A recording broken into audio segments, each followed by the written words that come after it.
Hello, welcome back to the Dirty Truth. I'm Benjamin Harris, and today we're going to do a video that's a little different than the other ones. I'm not going to pick on Professor Dave. I'm just joking. I'm going to do a response to the evolution of populations, natural selection, genetics, genetic drift, and gene flow that Professor Dave did, and we're just going to kill his evidence for evolution, okay? So when you start watching this video, right from the start, he starts by defeating himself. So he says, the best evidence for evolution is direct observation. And then he says, we've never seen an animal change into something else. So the best evidence is something that we've never seen, right? All right, and then he tries to do a little misdirection with simple unicellular organisms and how they build an immunity to drugs. All right, that's not evolution; it's adaptation. So every living thing has to adapt to its environment where it goes extinct. And the bottom line is the single-celled organism. It adapted to the drug, so it didn't die off, but it didn't change into anything else. So there wasn't any, new information added to it. The second misdirection, defeating yourself. You say this is not evolution, but a product of natural selection. So if it's a product of natural selection, that means that there's a mechanism for which nature has to, select. So the genetic information has to already be in the organism, the DNA. So no new information has been added, just already existing information has been turned on. So none of what you talk about here is even close to being evolution. It's just adaptation. And nothing changes into something else. Even bringing up the body change of insects is laughable. Because how is that any different than saying a chihuahua come from a wolf? That's a completely different looking body size, body shape, but still a dog. You're talking about insects. So this beetle changes its body shape a little bit because of the food. It's still a beetle. It hasn't changed into something else. All right. So then the video goes on and you start talking about vestigial structures, and that is laughable. All right, you talk about the whale used to have legs, and your buddy Dr. Kent Hovind, he explains this in great detail. Those bones are for reproduction, right? So I got a fantastic challenge for you here. Many times now, I've given a firm definition of what a kind is, and I've explained that it's in the DNA. So, an example is, like the dogs. So we can take two wolves, and we can make all of the dogs, of the world. But you can't take like two poodles or a purebred dog. You can't take a purebred dog and then by just breeding purebreds go back to the wolf, right? But you're saying your claim is that a whale used to be a land animal. So what land animal did the whale used to be, kin to? Was it a cow? Was it the elephant or what? Right. So DNA today is very testable, right? We can read DNA today. So what I propose is you take the animal that the whale used to be, and then read the genetic code of it and see if it has, without adding anything to it, because it's always going to be a mother and a father breeding, right? That's the only way that you're going to get babies. So you can't add any genetic information to the animal, only use the genetic information that's available from the animal. That's natural selection, right? So you take whatever the land animal used to be, like an elephant or whatever y'all say it is, and read the genetic code and see if you can scramble that up enough to make a whale. It will never happen, right? Because evolution is supposed to be the process of natural selection, no new information has been added. Nature just selects from what's already there. And you prove this in the opening of the video when you talk about the unicellular organism. So, enough of the smoke and mirrors. Let's just prove it. That's a Nobel Prize right there. You do that one. The genetics, like I said in other videos, we're so good at this that that we know that the human race is one race. All of the different colors of people aren't different races. We are of one people, right? So just humans. So you got different colors, different shades of brown, and then ethnic backgrounds. But all of the ethnicities are human. We're the same thing. And we can prove that. We can prove it all the way back to Noah's 3 sons, and then the Y chromosome can go all the way back to Adam. And never once does it talk about an ape, right? Even the Neanderthals have proven it. They're not some form of between, ape and man as they're portrayed. So the point of this is whales have never had legs because the information in the DNA doesn't allow it. That's a water animal or mammal, right? Now, to further my argument, you say that 37% of the human genes are found in bacteria. Sure it is, because we're all carbon-based. But what you can't do is show, a bacteria or an amoeba that has all of the code to make other animals and humans. So, your evolutionary tree says that it all goes back to this amoeba, right? And then from the amoeba, it branches off into different stuff. So that would mean that very first thing has to have all of the genetic information to make everything that we see today. And even when you look at evolution, how you define evolution, like for example the wolves, right? So to go from 2 wolves to a poodle, that's losing information. It's not gaining information. So it's smoke and mirrors. The other part of this code is not only is it like coded in the letters, and I guess that's what the scientists put in there, A, B, whatever.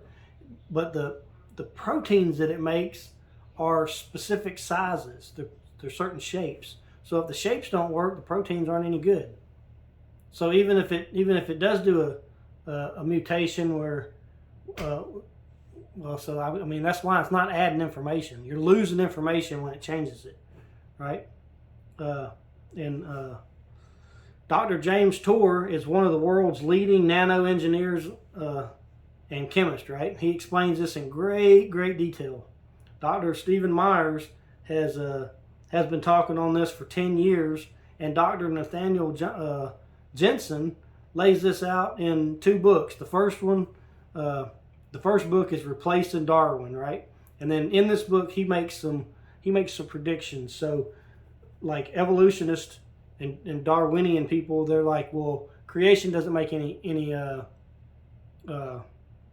predictions. So he makes some predictions, right? And then later on, he writes another book called Traced, where it proves his predictions, and it's based on young Earth stuff. So it shows that the genealogy of man can go back to Adam, and it even gives ages for it, because you can, with tracing the Y chromosome, you can count the number of mutations in the Y chromosome from father to son, and that it gives you a number as how far back that goes. So we know the time error for people. So I mean that completely destroys your molecular homology common ancestor tree. It's not a single tree. This is Ken Ham wrote a book called One Race, One Blood, and in that book he shows what the the tree looks like. So if you show a tree and he shows a whole orchard of trees. So each kind of animal, dog, cat, human, and so on, each one of those kinds have their own tree. So there's changes, in the kind, but not from one kind to another. So each kind has its own tree. It doesn't go back to an amoeba. Okay. And then using DNA and gene sequencing and tests, real science stuff that is published and accepted by mainstream, they proved all of this, right? So observational science proves the orchard theory and disproves your single homogeny tree. So check this out. In 2000, Dr. Venter, he was the head of Cellular Genomics Corporation in Rockville, Maryland, and scientists at the National Institute of Health, they announced in an article that they had put together a draft of the entire sequence of the human genome. And the researchers unanimously declared that there is only one race. So the stuff about the Y chromosome holds up. That means that you can trace that back to Adam, so we know the age of humanity, right? And oh, by the way, Dr. Venter is an atheist, so this isn't based in Christianity, right? The article was printed in the New York Times on August 22nd, 2000. And the name of it was Do Races Differ? Not Really, DNA Shows, all right, by Natalie Angier. And then there was another one published in Natural Genetics in 2004. It was the article was called Genetic Variations, Classifications, and Race. And what it says is humans vary only slightly at the DNA level, and that only a small portion of this variation separates continental populations or people groups. And then this next one kind of goes off, kind of supports that. This one was published in the American Biology Teacher in 2011 by William Leonard. It's called Check Your Race in the Box Below. And it says here is the biological problem with race. The genetic variation within each of the various ethnic groups of Homo sapiens is greater than that between the various ethnic groups themselves. So what it's talking about is after God disbands everybody from the Tower of Babel, that's where you get all of the different ethnic groups, right? So they're separated by land and sea, and then they're also separated with a language barrier. So if you take a group of people like Asians, right? Let's take Asians, and then you got all of the rest of the people in the world that are marrying and having babies, but only the Asian looking people stay married to Asian looking people. Well, that's going to deplete the genes faster than the rest of the world. So that's what this article is talking about, and it's provable, right? But we know that it's all one race. So whether it doesn't matter how much differences there are in this group compared to this group, it's all one group. So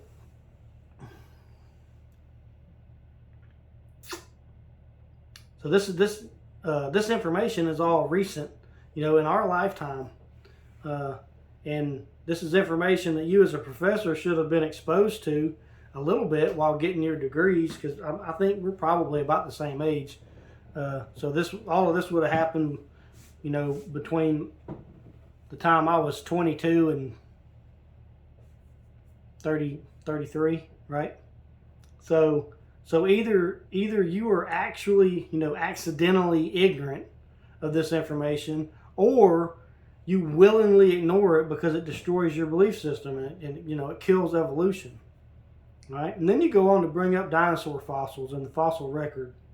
So to drive my point home here to prove what you're saying, here's an experiment, all right? So doctor, PhD in biology, Mary Schweitzer from North Carolina State University, molecular paleontologist, right? She found tissues from a 65 million year old T-Rex that was supposedly a female that had DNA on it, right?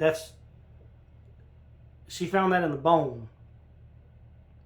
So, and then, so the long story is she finds she finds this DNA, the soft tissue, and then she publishes the article, and everybody's like, yay! And then after they realize that it kills evolution, they're like, boo! And they try to squash it. And so then, because the soft tissue can't live longer than a couple of 100 years, maybe 1,000 years, not 65 million years. So there was no way to squash it because she already found it. She already peer review published it in the Science magazine, right? Or the Science, whatever that you do. And it was peer reviewed and everybody accepted it. And then they were like, oh no, this hurts evolution. So what they did is they said that there is a way that soft tissue can last 65 million years. So they just fudged the evidence enough to make it still fit into evolution, right? So because they have the DNA, and because we're so good at reading DNA today, let's just sequence that DNA. Let's see what that dinosaur, that lizard, or whatever you think it is, can actually make. All right? I bet it isn't related to birds or anything that supports evolution, because if it was, everybody would be screaming that from the rooftops. That'd be blasted on every news channel. They found it wouldn't even be the missing link. They would just be like, they found dinosaur DNA and this proves evolution. Everybody would know that, right? All right. So not only can should the DNA not be able to last that long, but it would prove or disprove evolution. All right. Now, furthermore, it can't be related to anything today because of the extinction event that supposedly killed all the dinosaurs anyway, right? So for your evolution story to even be close to being plausible, it isn't really billions of years. It would be like 65 million years, or however long it's been, since the last extinction event. So, because according to science, when the dinosaurs died off, didn't a big meteor hit the Earth? Didn't that wipe out all of the plants on Earth? Didn't that wipe out all of the animals on Earth? See what I'm saying? So when did this evolution start where all of the animals started changing into different stuff? That's only been going on for 65 million years. Not since the beginning of time. And this supposedly wasn't the first extinction level event. It wasn't the first time it happened. So how many times has that happened, in the history?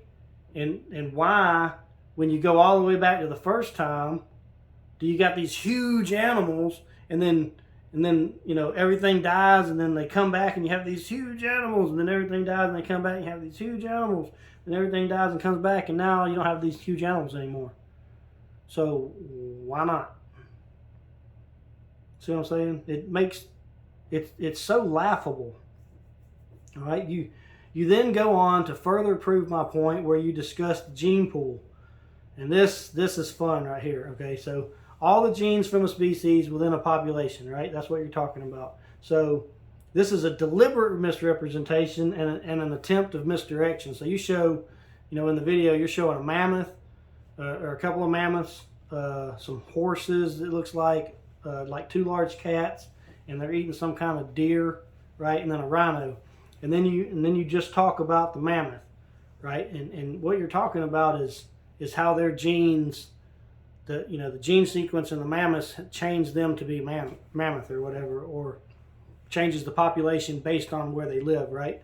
But if evolution is correct, you should be able to trace this through each group that shows the mutation that changed it from mammoth to cat, or to a horse, or to a rhino, right? So you should be able to look, that's how good we are at gene sequencing. So you should be able to take the mammoth, they find them in Canada all the time, right? Frozen solid, or Russia, wherever it is they find them. I think it's Canada and Alaska. But they find the mammoths, and they still got food in their mouth. So they've been frozen in the dirt, and they still have meat on their bones. So you can take the DNA and sequence the genes from those animals. Just show what they can turn into and what they came from, right? Because if evolution is right, and then you're going off of the fossil records, everything should go back to some great big dinosaur thing, because that's what was on the earth, right? So, I mean, this is a deliberate misrepresentation of the science. And then, so not only should you be able to trace it, you say that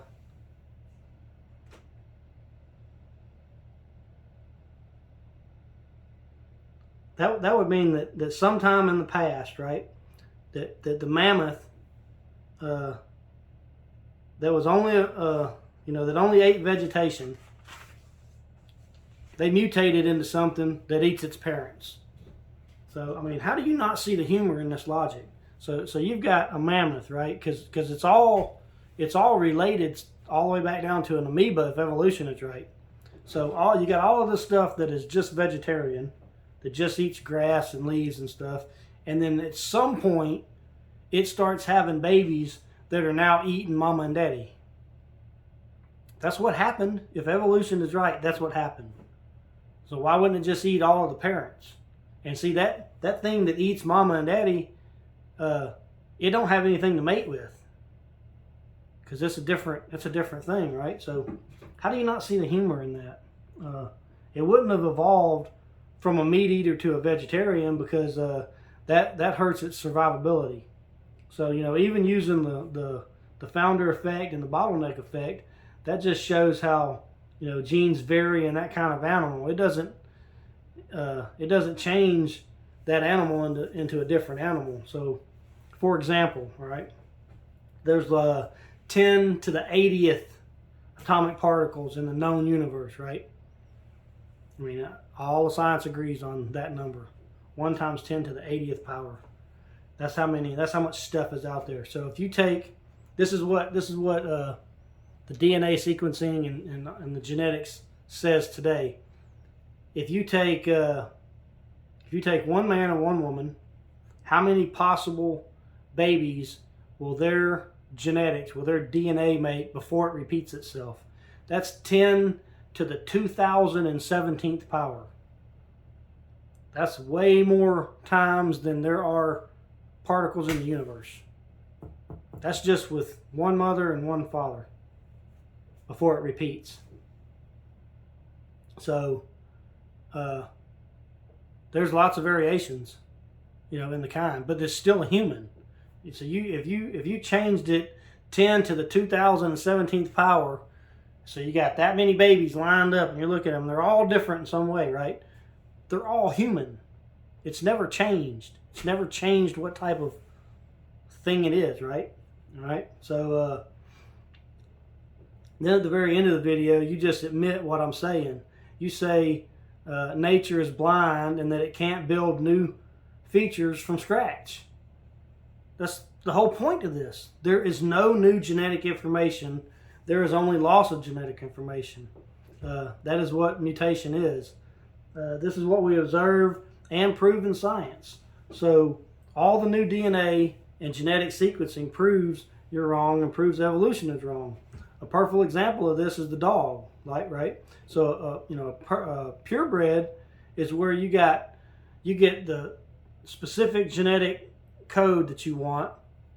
So whenever you're breeding 2 of these dogs together, it always gives you the same looking dog. Well, what you've done is you've taken the starting genetic code and filtered it down. So you filtered out the stuff, and you just want this. So now that dog can never go back to what it started from. So it works in reverse. The way that you describe evolution is like evolution in reverse, not from little bitty thing to multicellular organisms. It works from like people, and we slowly diminish our DNA down to we can't make any people, right? So you're talking about dominant and recessive genes, and those genes are really understood today. especially in like the snake trade, right? And I talk about this in another video, but that's how we get the albino snake. So this is a mutated gene, and it's a recessive gene. So you can't take an albino snake and breed it to a normal snake and make albinos. Both parents have to carry the gene, and the one that's albino got the gene from mama and daddy. All right, so that's how you get an albino. And in some snakes, if you breed two albinos together, it kills the snake. So that's bad. But and some of them, in some of these crazy morphs, you have like 4 different recessive genes that you're trying to hit. So it's like 1 in 64 or 132 chance of hitting where the mother and father give all 4 of the recessive genes each parent gives all 4 of the recessive genes to the offspring, and then it turns on all 4 of the genes. Those are really sought after snakes. They're really expensive because it takes a long time to do that. So we understand genetics and the recessive genes and all of that. Here's another example. What they can do with the banana coral glow, right? These are ball pythons. So you got a female banana will produce an equal ratio of male and female bananas and male and female non-bananas. But if the female banana produces a male banana, then he will produce mostly female bananas. So not only have they gotten it down to a color variation, they can get it down to the sex of the snake variation. And then if the male produces a male banana, then he becomes a male maker, meaning that about 90% of his banana offspring will be male. So, I mean, they can do this with the color. They can do it with the sex of the animal. That's how good we understand the genetics. So, the stuff that you talk about, it's like you just willingly don't talk about all of the science, because if you put all of the science in there, then you have to admit evolution's dead. There is no evolution. The tree is just like Dr. Ken Ham said, it's not a tree of life, it's an orchard of trees of life. So each kind has its own tree. So it's starting pair that God created, the Genesis account. All right, so let's end this video like this. All right, so Professor Dave, you should stop willingly ignoring science. Evolution is dead and God is real.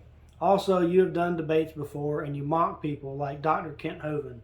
But as I pointed out before, you can't mock Dr. James Tour, right? He's got some good credentials. Now he's got a video out called Dr. James Tour Makes Generous Offer to Professor Dave Explains, Will He Accept? He offers to pay for your plane ticket and your hotels to come out to his college, and they'll set up a debate so y'all can debate. And if you don't want to fly to him, he will pay for himself to fly to you, right? So, and that was premiered on May 8th of 2021. So it looks like you've tucked tail and you've ran away. So are you going to debate him? Because he's the leading guy in nanotechnologies right now, or one of the leading guys, and he's got the background and the vocabulary and the understanding to hurt your feelings. I mean, I can make you look stupid, but he might bring you to Jesus, right? So you should probably debate him, or you can debate me, and I'll just talk about his work. And I mean, you're not going to be able to defend yourself or evolution, So are you afraid? The next question, I guess, would be: are you afraid to back up your claims, even though science no longer agrees with you? So there are, like I talked about before, they're publishing articles that disagree with evolution, and it's peer reviewed, it's scientifically accepted. They just kind of tuck it away and don't talk about it in mainstream, but it's mainstream science, right? So now, are you ready to acknowledge all the real facts and DNA and genetics and all the tests that they've done? Are you ready to admit that evolution is wrong and creation is right? That's the real, that's really what we're after here. We got all the proof. You just have to come to terms with it.